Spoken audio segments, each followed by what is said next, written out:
Are we going to start? Really? Yeah, we're going to do it now, all right? Okay. Yep. Everyone ready? Everyone ready? Me, myself, and I. Yo, what's up, Internet? This is Sinus Media, and I have tried to make this video so many times in the last couple of days, and every time I try to make it, it spirals out of control and it gets long. And I thought this was going to be really short. I thought this was going to be a fairly simple thing. And it turns out that it's quite a complicated, quite a big topic if you get into it fully. And so I'm going to try once again making a much shorter and more to the point video. So what's the theme? The theme is Bytebeats in Edison. And there's a lot of parts to that, and I'm going to explain them all as we go along.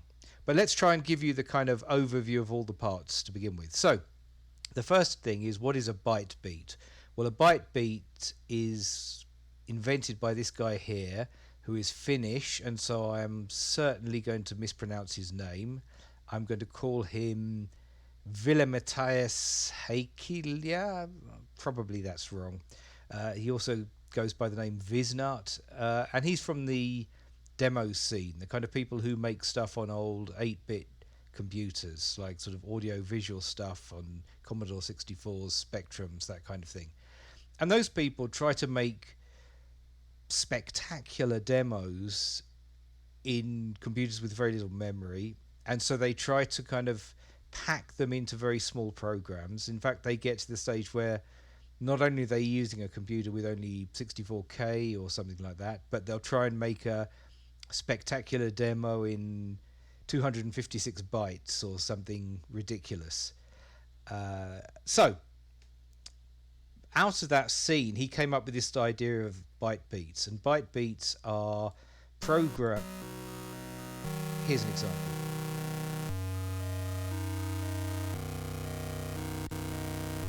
So what is that? That is like music created with a tiny program. And by a tiny program, we literally mean what you see here on the screen in that video. And it's a 3 lines, or it can be 1 line if you kind of squash it all together on a single line. And what's the point? These are tiny programs. They write them. They just produce a series of bytes, of numbers, effectively. And they blast those numbers one at a time out of the speaker, and it's an audio, and it gives you that crunchy 8-bit sound like this.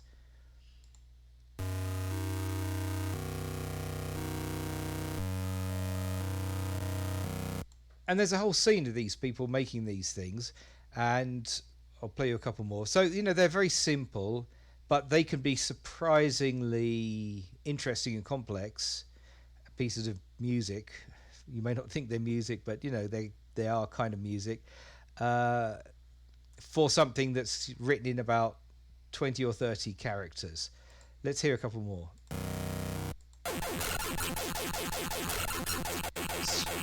Some of them are more noisy, musical.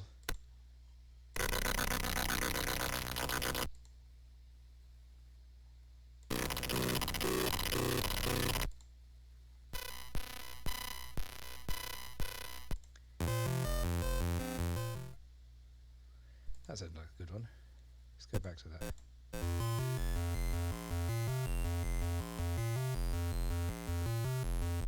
The point is, they're very simple, and there is this scene, and you can find a lot of good stuff about them. So you can find I'm going to put links to all these in the descriptions, to the videos, to pages about it like this. There's quite a good tutorial sort of for beginners writing them by Night Machines TV. There are a lot of places where you can actually do them online. So they were originally written in a programming language called C, very low level language to make very small programs. People decided to port this to the web, so they made these sites like this Dolchan.net, Bytebeat. So you can just type in this formula at the top and you can get a piece of music back. So here's the formula. It's just that line at the top. You hit play.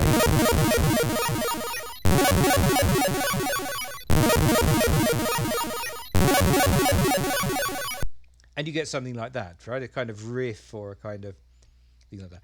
So here's what we're going to do. We are going to do Bytebeats in Edison. So part of this is about explaining a bit what Bytebeats are and the scene. Part of this is about learning scripting in Edison. And then part of this is going to be about how I've used some of the results of this. So let's go to FL Studio. And here we are in Edison. And I'm sure you've used Edison many times before.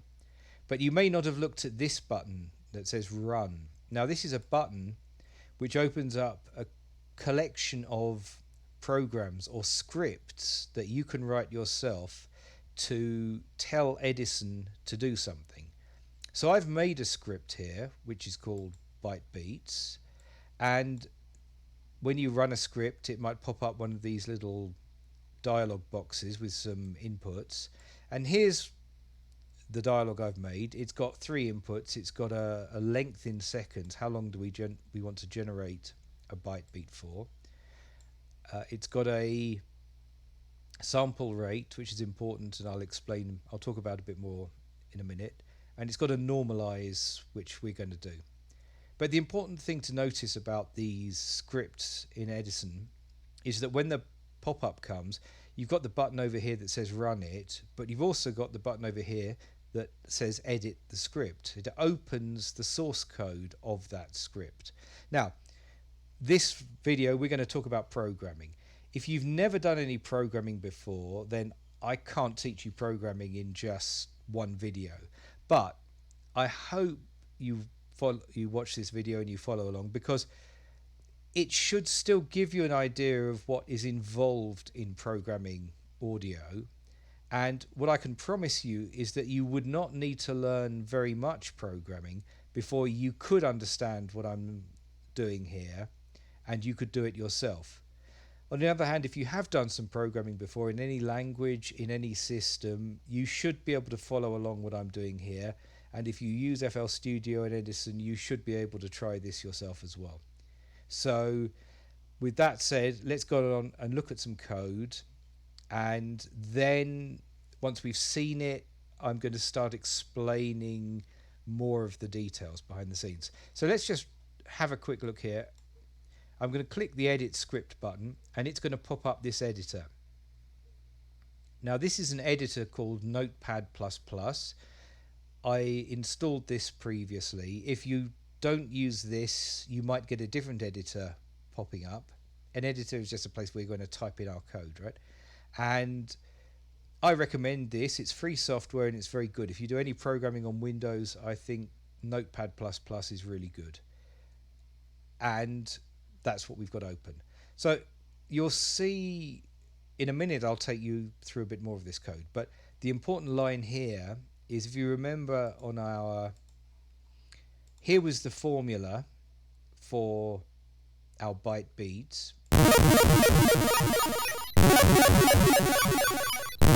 That produce that, and here I am in my code, and I've got that formula in this generator here. Generators here. Here's that formula again, and we're going to see what happens when we run that. I'm going to say I want 7-8 seconds of it. Keep the sample rate at 8,000. Normalize it. Yes. Hit the run button. Right. We've zoomed in, but now watch what's happened in Edison. It's generated this wave. Let's hear it.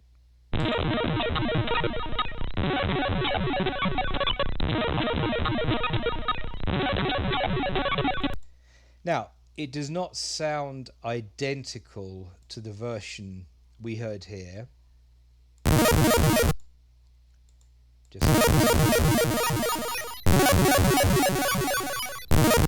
It's not identical. It's a different system. The version on the web has some quirks and glitches.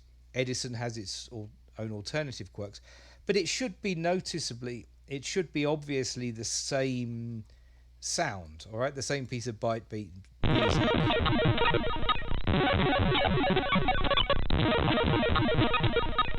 Okay, and so that's what we just generated in Edison. Now let's start going into some more theory and some more practice.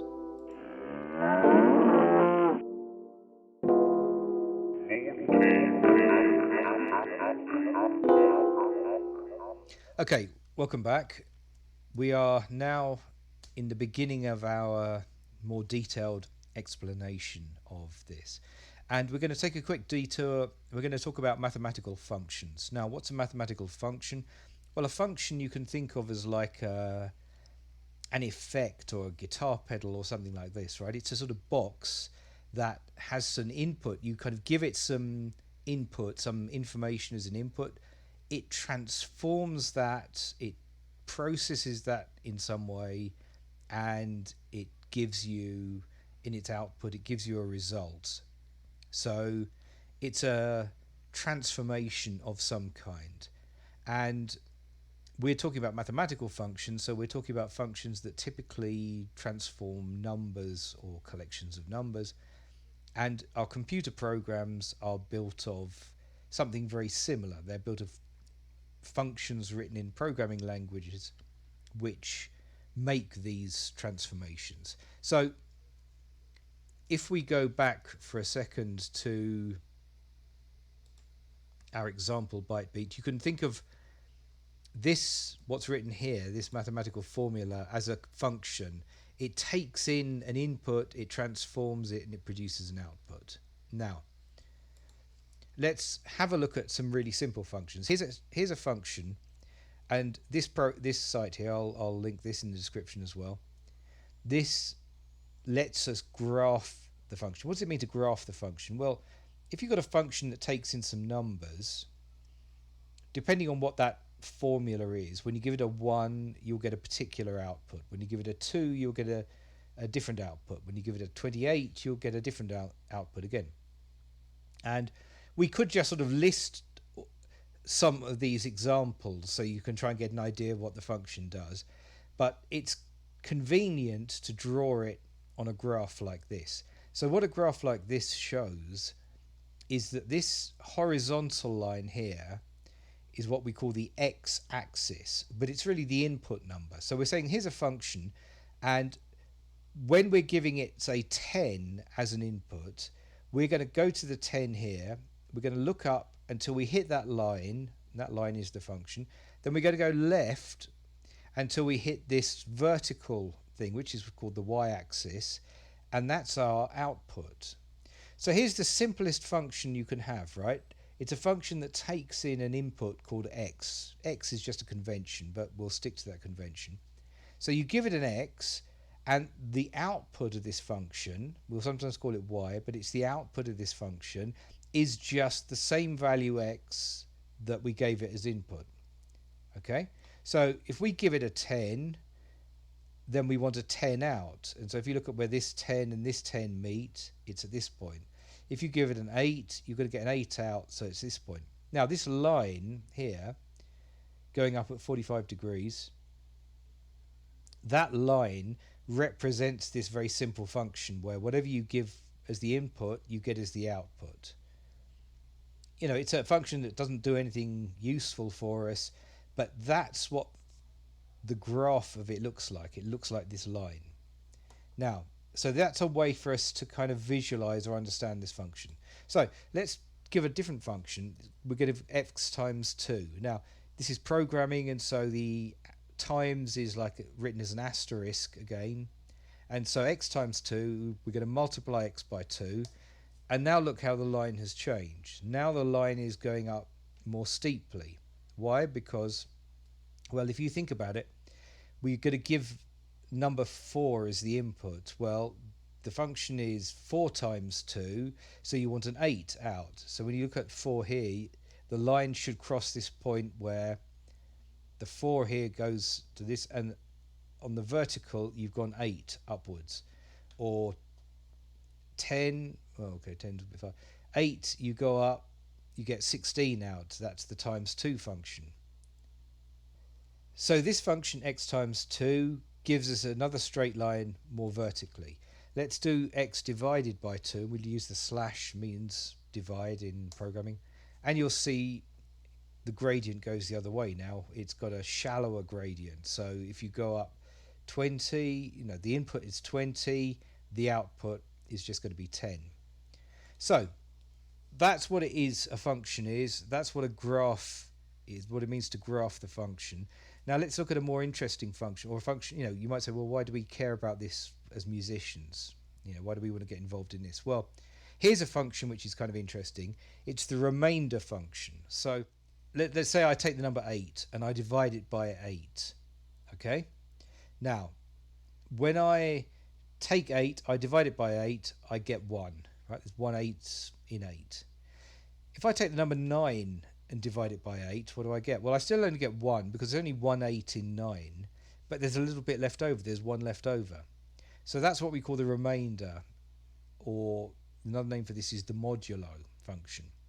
And if you take, say, now 10 modulo 8, you're going to get the 1 8, and you're going to get a 2 left over.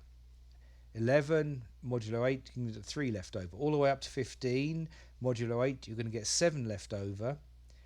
But by the time you get to 16, okay, well, 16 divided by 8 is 2, because there are 2 8s in 16, and there's nothing left over again. So 16 modulo 8 is just going to give you 0 again. And then 17 is going to give you 1 again. So that's an interesting function for us. Why is that an interesting function for us? Because it's a function whose result wraps around. It kind of repeats itself. So let's look at the graph of that function. X, and in computing we tend to write modulo as the percent sign. So x percent 8, for example, is going to give us that. And now we see that that's a sawtooth wave. Okay, now as musicians, we say there's something interesting for us here. This is a mathematical formula that has given us a wave. It's given us something that we could imagine being rendered as audio, and so as the kind of raw material of our sounds and of our music. So here we found a function which produces a wave, and that's kind of interesting for us. So let's see if we can use that in our program. I've gone back to our code again, and here's this generator. Function generator is literally, we're going to say we're going to create a function in our program. It's just this bit at the top here. And now let's do exactly what we did over here. We'll take the input. The input here is called T, not X. And the reason we call the input T, again, it's a convention. It could be called anything we like, but we tend to use T, is because T stands for time. And this is a function where we think that what's going along that x-axis is the time from the beginning of the sound through to the end in steps of, well, 44,000 times a second, or maybe only 8,000 times a second. So let's take that t and let's do the modulo function, and let's say modulo it by 400. In other words, as time goes along, this goes up to 400, and then when it gets to 400, it will go back to 0 again. So I save that, go back into FL Studio, go back into Edison. Now I'm going to run that example here. A couple of seconds, do it at 44,000, run that. How does that look? Well, it looks as we expected. It looks like a sawtooth wave. How does it sound? It sounds like a sawtooth wave as well. So that is literally our first bit of programming, our synthesis through programming, right? We figured out what function would give us a particular shape of wave. What mathematical function gave us a wave shape output. We put that function into our program, the modulo function, and we ran it in Edison, and we got a wave. We got a wave. We got exactly what we were hoping for. So that's the basic principle here. Now, whatever synth you use, whatever your favorite synth is, your Serum or your Harmer or your, at the heart of it, the guys that wrote those plugins, it's all this. It's all code that looks like this with a bunch of functions that look like this, and they are all doing their little bit of transformations and processing and other things that are generating and modulating and transforming that data that represents those sound waves. But it's all numbers behind the scenes. So, you know, that's kind of an interesting insight, and you could figure out, for example, how to do some of that yourself and generate some sounds. So let's take the next obvious thing we learned. Remember here we said that when x was times 2, it went up more steeply than when it was just x. So let's try the same thing here. Let's suppose it's x times 2 modulo 8. Right? Remember what it was like when it was x modulo 8 was giving us this sawtooth. If I say x times 2 modulo 8, look what I've got. I've now got a sawtooth where the angle is going up more steeply. It gets the same maximum value of 8 and falls down again. So what we've really got is a sawtooth wave at double the frequency, which is an octave higher. So let's go back to our code. Here's our code again. Here's our sound. So what's going to happen if we change the code to being, instead of t, we're going to do t times 2 and modulo it by 400? Well, it's a good idea to know this. Now, I'll do the same thing here. Give us a few seconds of it. Keep it at 44,000. Hit this. Here's our wave. And yes, it's an octave higher. We can keep going. Like, we'll multiply it by 4. It's going to be double that frequency. Let's multiply that by 4 as well. And let's do a new one here. Bytebeats, put that up to 44. A couple of seconds of that. That's the first principle, right? We can see that we can we can change the pitch simply by multiplying that t. Okay, so that's the principle of how we synthesize sounds and how we use mathematical functions to generate waves.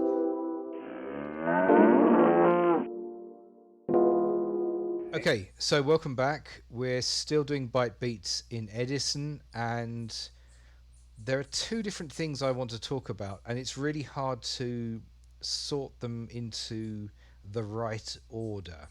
I sort of have to talk about a bit more about what Bytebeats are, and I want to talk about how the full program I wrote works. And it is kind of hard to explain one without the other, so I've given up trying to explain one without the other, and I'm going to try to explain them both at the same time, or interleaved, if that's the right metaphor to use at this point. So let's look at another site. All the sites I'm talking about I will put in the description. So this is going to be loud. I have to say Bytebeats are loud. They're loud because we generate raw numbers to stick into the sample, and through a process which is just maths, it's just blasting out numbers by multiplying other numbers together, etc. So there's no notion in maths that the numbers are too big. In other words, you're going deaf because the volume is too much. So be warned, this is another website. It's going to play a bytebeat, and then we're going to take that bytebeat. But firstly, let's listen to it, and it's going to be loud.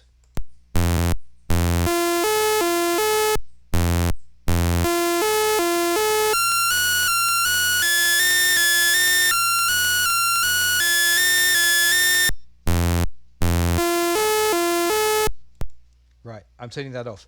So that's kind of interesting in that here what I'm highlighting now is the whole formula for it, and that's really short considering what we've got. So let's put that formula into our program, and let's look at something we need to note here. This is a Bytebeat. You'll notice this is at 22 kilohertz. It's very important that you do the Bytebeat at the right frequency, because this is so raw, there is no way that it's creating a sound in the abstract and then adapting it to the particular way you're going to represent it or play it. Okay, this mathematical formula produces a stream of numbers, and at 22 kilohertz it sounds like this. But if I was to play it at 44 kilohertz, it's high and squeaky, and if I was to play it at 8 kilohertz, it's slow. So the sample rate is crucial for this. If you want that formula to give you that sound, you've got to put that formula into a sample at that frequency. So let's go back. We've put this formula into our program. We're now going to generate the Bytebeat, and now you'll see why it was so important for me to have this drop down with sample rates on it. So we'll give a few seconds of that. Again, it's a slightly longer riff or loop. We're doing the right sample rate. We normalize because, like I say, these numbers could get very loud. I've just called the usual normalization function that Edison does in order to keep it within Edison's idea of the right volume. But I gave an option to turn that off because maybe some Bytebeats you would not want them, the formula itself would contain its own normalization, so you wouldn't want to do that extra. Let's run it. Right, here it is. It seems nothing there, but I've still got to do quite more zooming out. Let's hear it.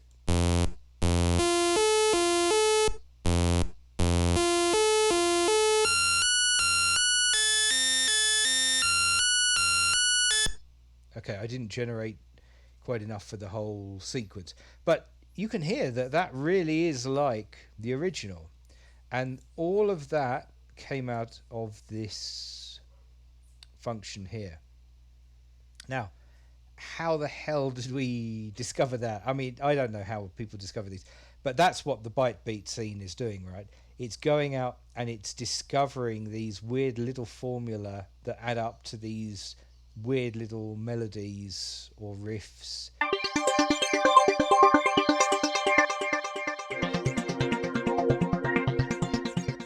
Okay, hi, this is Phil from the future, realizing that I need to go back and explain this a bit better. Right, so if you've never done programming, don't panic, don't worry about this.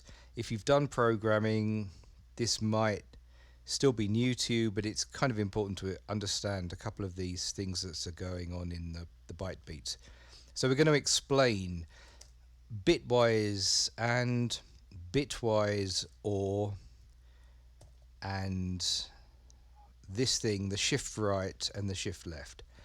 Okay, so these are four operators you don't see a lot of in programming, normal programming, but you do see in kind of low-level programming because they operate on the bits of the byte. So the byte is a way that the computer stores numbers. So if you think the computer stores numbers in binary, so a typical number as stored in the computer looks something like this. 1010. Okay, that's 8 bits. Each bit is a digit that can be 0 or 1, and these operators operate on the bits individually. So let's take the bitwise AND. This is a logical and so the truth table of this is for any bit, a 0 and a 0 ANDed together gives 0. A 0 and a 1 ANDed together gives 0. A 1 and a 0 ANDed together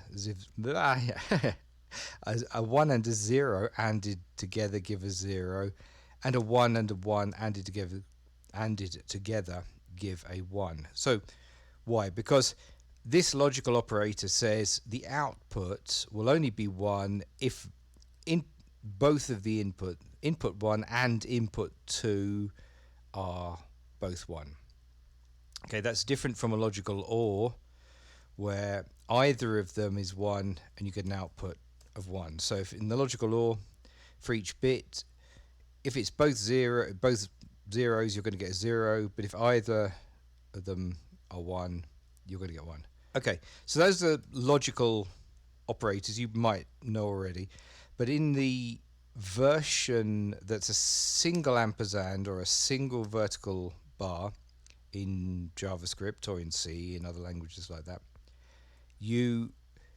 they will operate on the bytes individually. So take a number that's represented like this, and let's take another number that's represented like this, and we do the bitwise AND. Well, if we bitwise AND these together, we do that operation on each bit separately. So if we bitwise AND these two numbers together, we do this AND at each digit. So here it's 0 and 0, 0, 0 and 0, 0, 0, 0.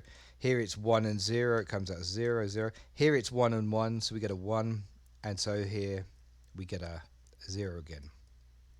So we sometimes say that this is acting like a mask, because effectively we're getting anything from this number in line 2 only when there's a 1 in this line 3 as well. Okay, so this second number is masking the first number. So if we look again at a bytebeat that's whatever is going on in the brackets, and we AND it with, say, the number 59, what we are doing is we are treating the binary representation of that 59 as a mask and only letting it the value of what's going on in here through when that that number is masking it. So it's almost like an envelope. If you think in terms of sound, you've got a sound wave coming through from your synthesizer the whole time, and then you put an envelope generator with an amplifier over that, and so you only hear the sound as it's coming through that, when the envelope numbers are high. So the envelope shapes the sound, what comes through. And that's kind of the role that this ampersand is doing here. You've got some expression here, you ampersand it with, or you bitwise AND it with a number like this, and this number acts as a kind of envelope to shape what's coming through. When it comes to the bitwise OR, then we're doing again the OR on these things pairwise, so we're going to get a 0, 0, 0, 0. Now here we get a 1, so we can get a 1 out, we get a 0 out here, we get a 1 again, and we get a 1 here. So this one is giving us something that's a little bit, in bytebeat terms, like a mixer. It's a very primitive, crude, noisy mixer. So if we have a wave that's like T modulo 400, and then we bitwise OR it with T times 2 modulo 400, I can't type. Now, that expression in our bytebeat is giving us a wave at a particular frequency. That expression is giving us a wave at double the frequency, and the total is giving us something like a combination, a mix of the two, but a very lo-fi primitive mix. But that's why you see these logical or bitwise ORs being used to join various sub-expressions together, which are giving almost like multiple tracks of the byte beat. Finally, let's talk about this bit shift operator. So the bit shift operator here, the bit shift to the right, takes our binary representation of the number and moves all of the bits to the right by a certain number. So let's take this here and do it by 2. That will give us the equivalent of this. It shifts everything to the right, it throws away the last 2 bits, and it fills these first 2 with whatever the leftmost of the original was. So this is going to give us this. So this is a way of transforming, modulating, processing again our signal. It's kind of like a cheap, every time you shift the bits to the right in a binary number, it's a cheap and fast division by 2. And so using this is one way to do certain kinds of divisions. Now, when you've got this in these waveforms, you might be halving the frequency, so maybe you're pushing it down an octave. I'm not sure. These are imperfect explanations I'm giving you, but it's another form of cheap modulating processing that's going to transform our wave in some way. The left bitwise shift just takes it the other way. Similar principle. Okay, let's go back to the past.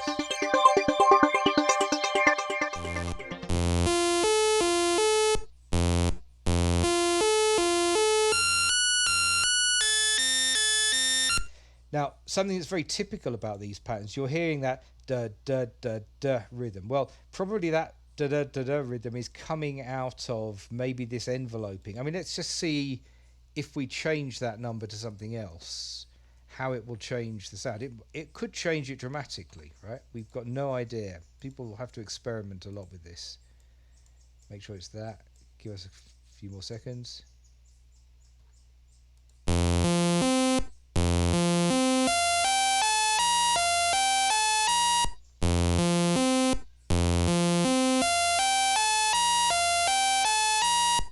You see what's happened? We found an entirely new riff simply by changing this single number. If you're used to synthesis, one way you can think of this is that these formula are like the formula for a particular wave and or combination of waves interfering with each other. And so by doing something like masking it with one of these ampersands, you're sort of wrapping a different shape over it. Simple wave, right? Save that, new that, create 440, a second of it. It gives us that. Now, if I were to take t and I were to halve it, I'm going to multiply it by 0.5 there, which is the same as halving it. And I were to now run that.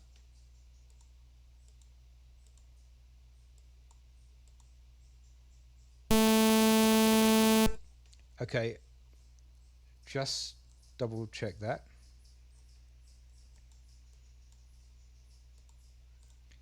What I have to remember with these examples is to make sure that I'm showing with the same sample rate.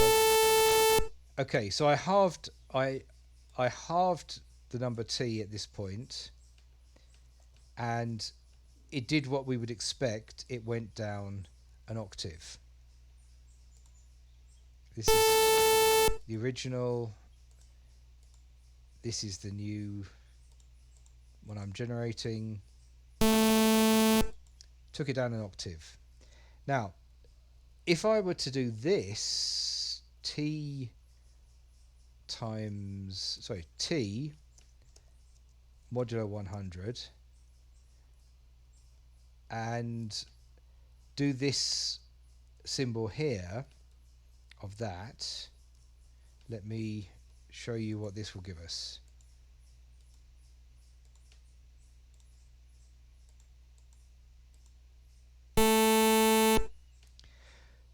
that is giving us a combination of the two waves kind of overlaid. It's like the two waves mixed together. What is this? This is the, just as I explained, the birds chirping outside, that might be turning up on the video.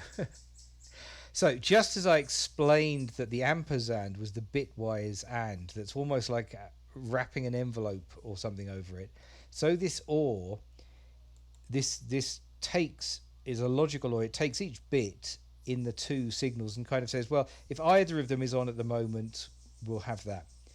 It gives you the effect of a kind of mixer between these two. So here's the signal at one frequency, here's the half speed frequency version, and you put the two together and you get something which sort of is like the mix of the two. We can do that over here as well, where we will do t times 2 over 100, sorry, over modulo 100.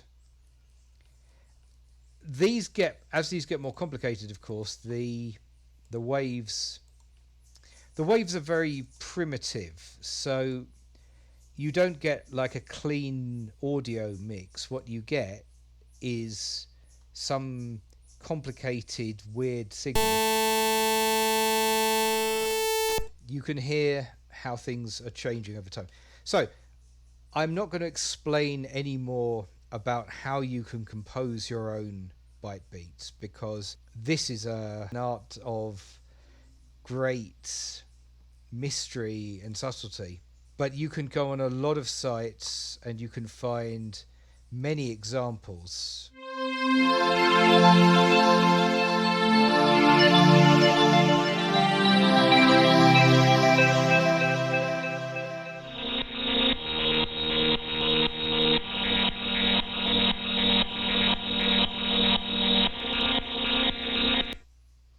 That was a beautiful one. And you can see that here, of course, the formula is very complicated. And when you see a longer series of numbers in it, then possibly this number is encoding something which is deliberately chosen for its musicality. But as I say, you can find these things and you can experiment with them, and there's a lot of good stuff here. So it's now time to talk about the rest of this program. As you can see, it's not a very long program, and most of the rest of this program is very similar to examples they give you. The JavaScript amplification works very similarly. I've just adapted this code. There are a lot of examples that work like this. So let's explain. Here's a function which I've called generator, and that's just a function that takes in a time t, and I put the particular expression like this. That's called by this function called makeSample, and this function called makeSample, again, if you've never programmed before, you might want to fast forward through this bit, but be aware that if you did just a bit of programming, you would probably be able to understand this fairly soon.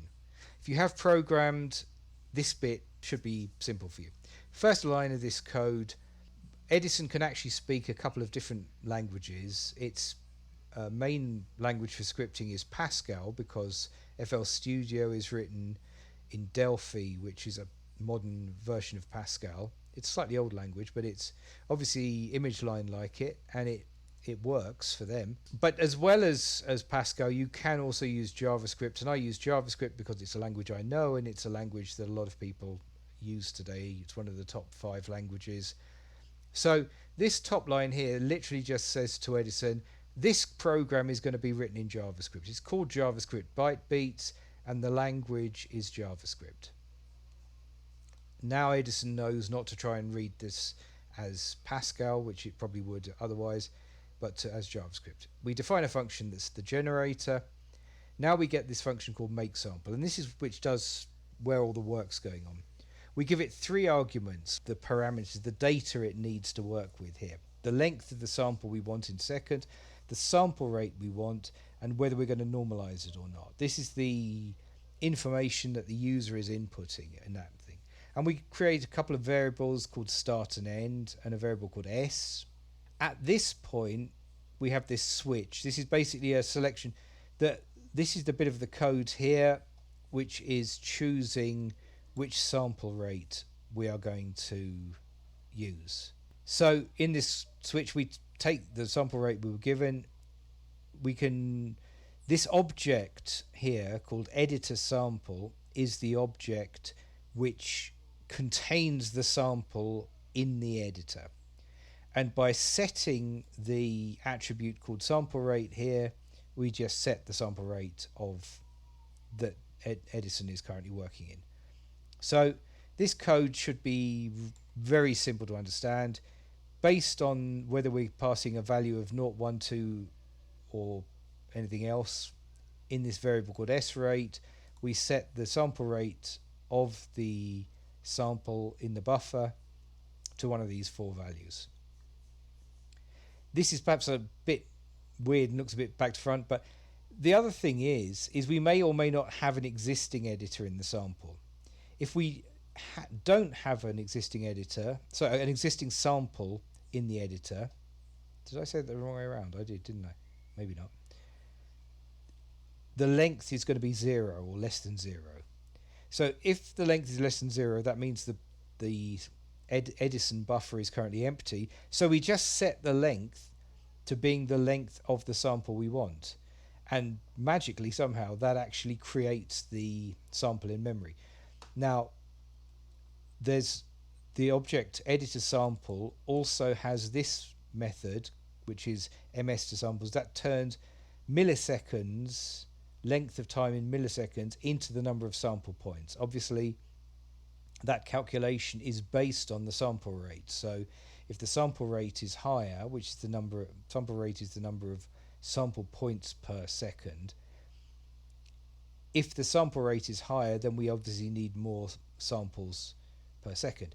So here, the length times 1,000 just assumes that we're passing the length value in seconds, but all of this works, the code works in terms of milliseconds. So we multiply, if we want 3 seconds sample, we're going to take 3 multiplied by 1,000, and it's 3,000 milliseconds. So that can be fed into this method that's part of the editor sample object, which is milliseconds to samples. That creates the right number of actual sample points. Round, I guess, is just a rounding function. So we're just literally saying here, set the length of the sample to being the number of seconds worth of sample we've asked for. That, again, should be straightforward. This line here, editor get selection S, that is a weird line. And if you're used to JavaScript, I think this is where it's revealed that what's going on here is not really JavaScript. Okay, editor is the Edison object, is the object that represents Edison in general.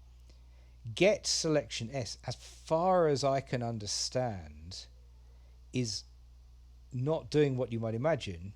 Okay, it's actually updating the value of start and end here, these variables start and end. So this looks to me like call by reference, if you know what that means, or like you're sending a pointer rather than an ordinary value. So that's not normal JavaScript at all. This is where what's going on in this scripting language is weird, is very odd as far as I can tell, because this is doing something rather exotic and perhaps even old-fashioned, and it's not normal JavaScript, but it seems to work, right? It seems you've got to do it this way. So I'm a bit mystified by this. Just don't freak out, but notice that what this seems to be doing is literally, so if you had an existing sample in your Edison and you wanted to generate just within a selection, I believe you would just select something, and then at this point we wouldn't be creating a new sample, we would just be updating the data in the old sample. And when you run this line, I would guess that start and end get the values of the beginning and the end of that selection. If you're creating a new sample, and we've just created the new sample at this point, this is getting the global start 0 and the global end however long your sample is. But the important point to note is this line is actually updating the value of start and end. It's not just doing some processing using these values, because these values are just set to 0. So it's doing something weird there that's definitely not real JavaScript. But apart from that, it looks like real JavaScript. So then we come to what's a pretty standard loop. The standard loop is n is looping from the value of start to the value of end. And that's just going to step through each point in our sample. We could be working in a buffer that's got multiple channels, like stereo buffer, so it's got channel left and right, or 0 and 1 it's probably called. And so this second loop is counting through the channels we've got. I don't know if we could even have more than 2 channels in Edison. But if not, if this is a stereo sample, we would be doing the left and the right. And we're doing the same thing in both in this case. So once we're now looping through each of these points and each of these channels, we're just going to call our function generator, which is where the real formula for this particular bytebeat wave we're trying to get is generated. And we're just passing it n. N is the time or the points through the thing. Just to highlight for you, I'm modulating it by 255. The reason I'm doing that is a lot of these bytebeats that you'll come across were written on 8-bit computers where the maximum number available was 255. And if you went over 255, it would just wrap around to 0 anyway. So if you find a lot of these old bytebeats, the ones, or not necessarily old, but the ones that were written for that old hardware, those old systems, they will not sound the way they're meant to sound if they're not working with 8-bit integers. So this modulating by 255 kind of squashes this to sound like those old 8-bit things, and then the result is they sound much more like that. So that's what we're doing here. We're calling our function, that whatever the bytebeat specifically is, and we're modulating it by 255 to make it sound like it would sound on that 8-bit equipment where they were developed. Right, so now we've generated the point. All we have to do is put that point into the sample buffer at that thing, and that's simple. That's the editor sample object again, the object that represents the sample in the editor. Set sample at point n, channel C, and the value we're putting is the S that we got back. So we just loop through every point and fill it up. That's it. That's kind of, when you think about it, how it has to be, right? The final thing I do here is, because, as I was saying before, they can get very, very loud. I normalize them to whatever the kind of value is. The editor sample has a method called normalize from to, that if you give start and end will normalize the entire sample, and I'm just saying to 0.8. I'm guessing the volume is between -1 and 1 in the Edison's own internal representation. Obviously the number the bytebeat function generates, this was so primitive they didn't have an independent notion of volume, right? They were just thinking they were numbers between 0 and 255 probably. So again, if our bytebeat is full of number 150 or something, that is going to be incredibly loud or crushed into 1 and distorted. So I normalize the values there. And that's it. That's the whole make sample function. That's what it's doing most of the work. It's the longest bit of this code, and it's really, really straightforward, and it's really, really general. Every example you see is going to do some variation of this. So it's not something if you're doing your own version of this, copy this, adapt it to whatever you actually want to do. So that's it. We've got a generator that generates our particular thing. We've got all of this make sample, which does all the kind of basic work. And then there's this, the main part of our code, our form. This is what's creating our our dialog here, create script dialog. We put the term bytebeats, generate your bytebeats here. If I just were to change that to right now, save that, and come back, run it again, you'll see it's changed up there. So it's that simple. And then there's this try. Okay, so in the form we now have the add input knob. That's adding our length input knob. It's called length. It goes between 0 and 100, as you can see, it goes between 0 and 100, but it defaulted to 1. That's second. So, I kind of gave myself a chance to have long ones if I wanted a really long bytebeat here, but easy to change. Combo box for the sample rate. You put the options in a string separated by commas, and the value you're going to get back, you're not going to get these values themselves back. You're just going to get the values 0, 1, 2, 3, 4, depending 0, 1, 2, 3 for each of these options. And that's why I use this switch statement is the case 0, 1, 2 and default for these 4 options there. That's what's doing the interpretation of what comes out of this input box. But the input box itself is written, the string, comma separated string is the options, and I guess again this 0 is the default. Over here I've just got a yes no for the normalized box, same principle. Right, then I say form execute. At this point I believe the form execute here is blocking. In other words, when you run form execute, this is running, waiting for me to input and hit the run button. And maybe what comes back if I hit run is yes. I'm not sure about that exactly. But assuming we get into here, assuming they've hit the run, but this kind of waits around until they've done something. Come into here, I just call my make sample function, and I'm just passing it those 3 parameters that came off the inputs, the length, the S rate, and the norm. How did I get them? Form get input value from length. Notice that length here is both the label and the name of this inputs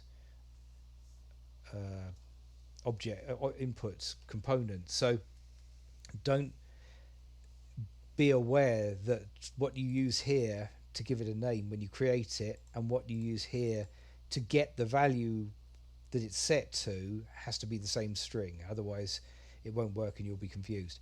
Same here, get the input value for sample rate and for normalize. Okay, so literally that's it. Again,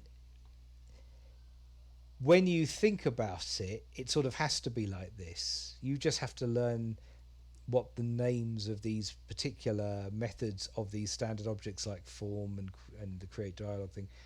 Image line don't have a lot of documentation, but they do have this page called script tool for the Edison and SliceX. Actually, I didn't know it worked on SliceX too. It's interesting.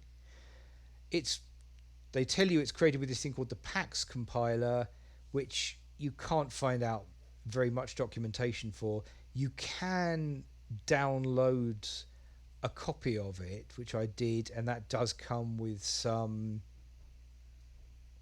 documentation, but it's mainly documentation for people who are embedding this whole compiler inside your own Pascal programs. So that's very geeky and obscure. They claim you can write BASIC or Pascal or JavaScript. I think JavaScript is the only one that's really going to be very interesting for most of us.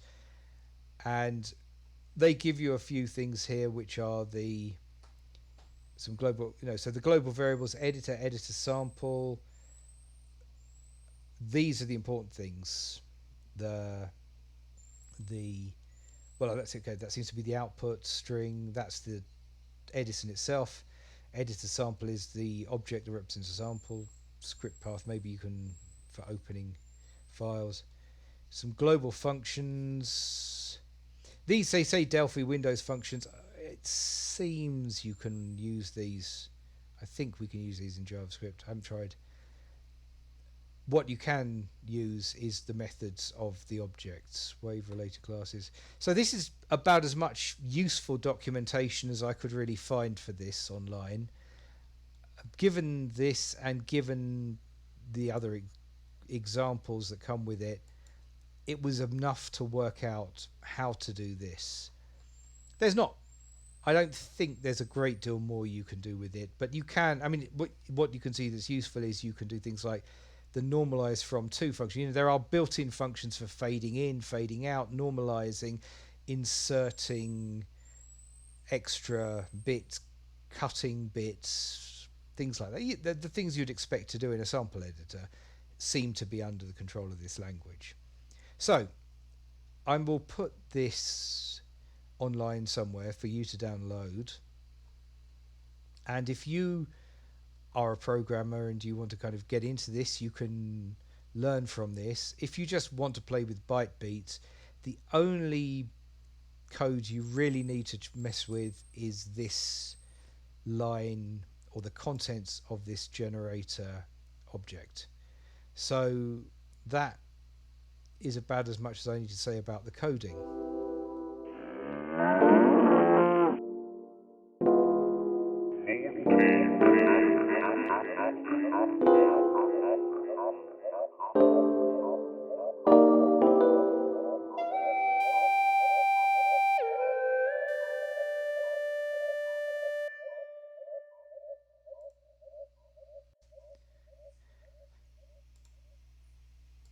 So we've got some Bytebeats in Edison. What can we do with them? Well, the easy thing, we can drag them here into the playlist, and they're just normal sounds.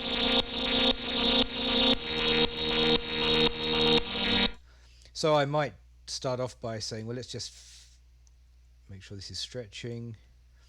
I can just kind of put 1, 2, 3, 4, 5, 6, 7, 8, 9, 10, 11, 12, 13, 14, 15, 16.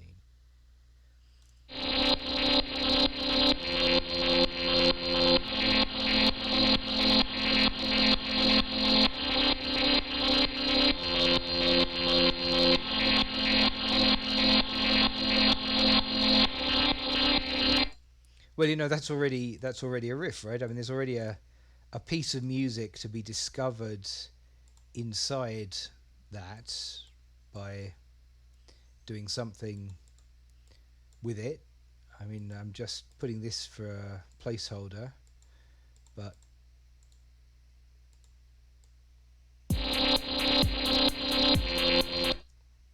we can make this, stretch it.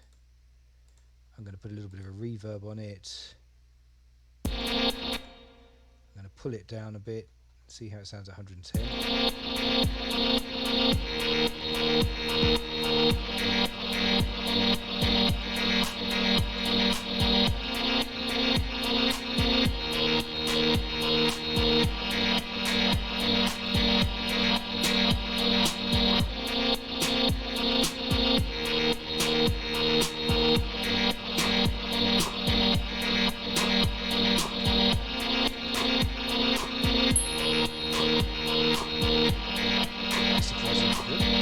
That was a surprisingly nice triangle, wasn't it?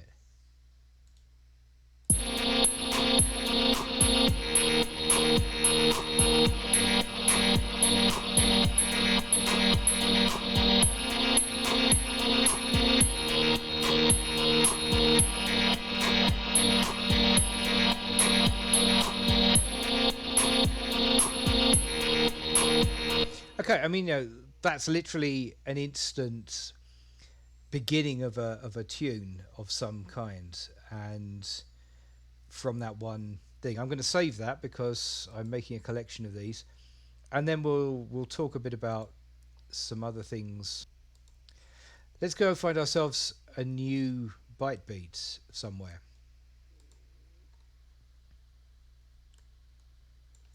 Ratchet modem. Well, how does it sound? Okay, that's fun. Let's try. Oh, Lemmings March.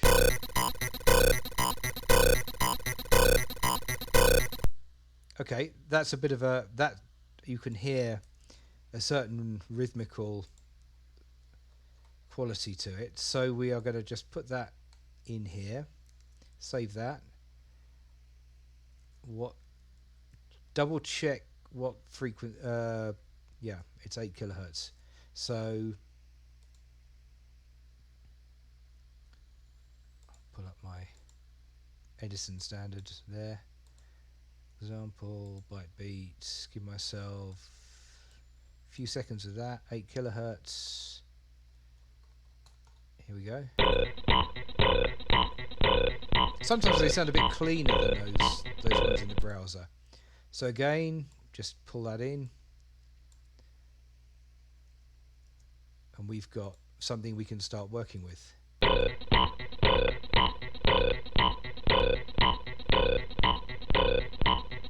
this one going to change? I don't think it's going to change really, is it?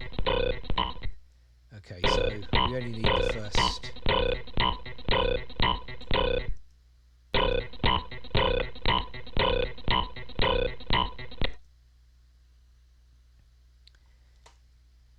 All we need to do is to line it up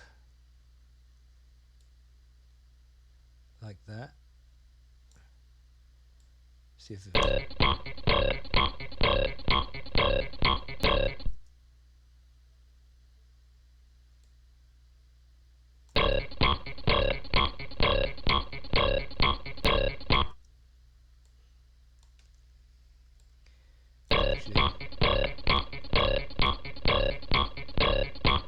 okay, that'll do for purposes of demonstration for the moment, and we will stretch it,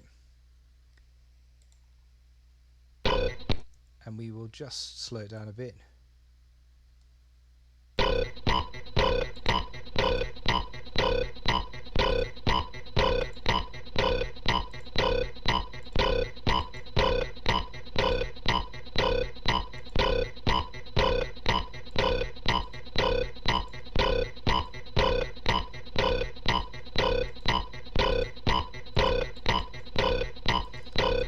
I mean,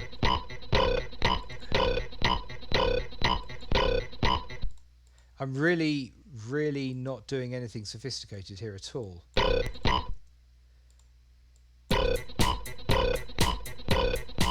It lines up, right? We got a groove, we got a beat already. Pull that one out. Let me make that unique. No. So the secret. Oh, what did I do? Oh, I messed that up, didn't I? That's right. The secret of this is, at this point we'll consolidate the track, cut the remainder, and so we've now got a standalone sample. We could now, for example, pitch that right down.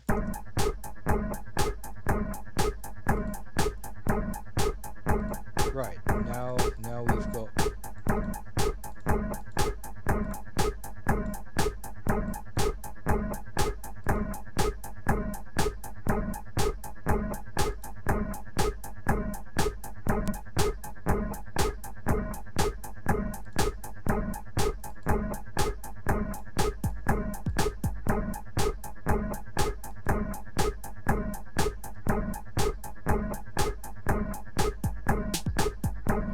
yeah, I mean, we can go on all day like this. So I'm not going to do too many of those. I will save that in case I need to make something. I'm going to call that groovy. It's not necessarily groovy, but that will help me remember it. And then I'm just going to show you something else that I made for fun. This one. So here is a quite common, if I can just find this, as you can find a whole lot of different, this one here, what I call the ARP. So in a previous session, I created this, and now let's just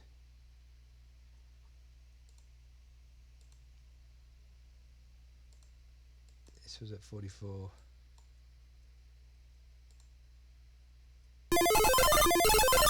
This is a very famous Bytebeat.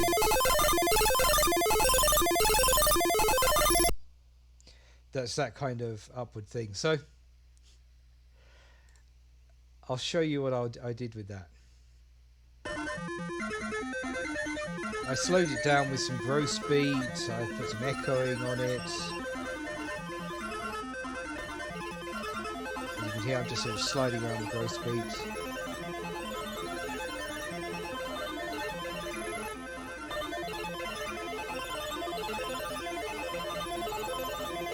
And then at this point, this started reminding me of something, what not the kind of usual ambient electronica stuff. It started reminding me of The Who and a track called Baba O'Reilly that was a sort of big 60s rock hit that starts off with this kind of arpeggiator. So, you know, apologies to Pete Townshend, but I just did this with it.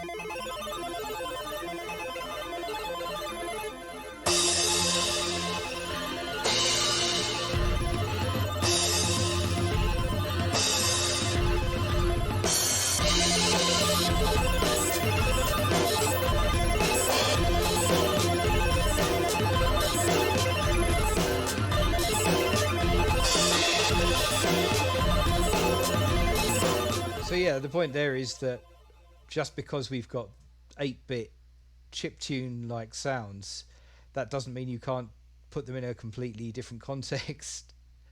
You know, it actually works quite well in that kind of very heavy rock context in one sense. You can have a lot of fun with this, and I hope that this has simultaneously given you an insight into Bytebeats, and you kind of understand there's this whole world of people making this crazy little tunes. You've got some idea how you might use some of it in your own music, even in some slightly unorthodox ways. And it's also given you an insight into what's possible with Edison scripting. And, you know, I don't see a lot of people talking about this, obviously partly because it is quite convoluted, and partly because I guess it's not something that a lot of people find exciting the way I do. But yeah, I mean, you could write all sorts of little synthesis techniques in Edison. Obviously, it's not real time. That is helpful. I mean, this is partly an introduction to thinking about programming audio synthesis. Audio synthesis is really interesting and really fun. It's not as hard to do fundamentally as you might think, but it's quite complicated. It's quite hard to get to do it in the right place, if you see what I mean. It's hard because mainly the people that write it have to write in C or a low-level language, and you've got to engage with, say, the SDK, the developer toolkit from Steinberg if you want to write a VST or something equivalent. And that is a faff to get into, although I'm thinking I may talk about that in a future video. But in the meantime, you know, with Edison and a little bit of JavaScript, you could actually try out a few ideas and generate some sound which, okay, it's not in real time, but you can drag into your compositions and be creative with. So that's what I got today, and I'm sorry, this again, I tried to make it as fast as possible, and it's really hard to keep this short. But thanks for watching, and I hope this inspired you, gave you some ideas, and I hope you go play with Edison and enjoy. Right, cheers, I'm out. Since Media.